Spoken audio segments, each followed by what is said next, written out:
আসসালামু আলাইকুম, সবাই কেমন আছেন?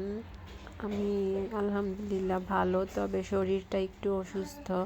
প্রচুর ঠান্ডা লেগেছে, একদম নাক মুখ প্রায় বন্ধ। মানে দম ফেলতেও কষ্ট হচ্ছে, এত ঠান্ডা লেগেছে। তো সকালে একটু রং চা খেলাম রোদে বসে। ওইদিকে আরিশাদ যেখানে মাদ্রাসায় আরবি পড়ে সেখানে আজকে মাহফিল হচ্ছে।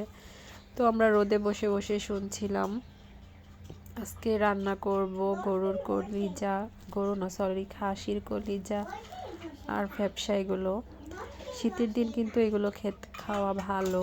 তো আমি সব কিছু আগে গুছিয়ে নিয়েছি। কলিজাটা হালকা ভাত দিয়ে নিয়েছি, তারপর ছোট ছোট করে কেটে সব মশলা গুছিয়ে নিয়েছি। নতুন আলু আর মটরশুঁটি দিয়ে কলিজা ভুনা করব। তো এই তো আমি সব কিছু কষানোর পরে মটরশুঁটিগুলো দিয়ে দিলাম আর একটা আস্ত রসুন দিয়েছি। এভাবে রসুন খেতে আমার ভালো লাগে। তো এই তো আমার রান্না শেষ।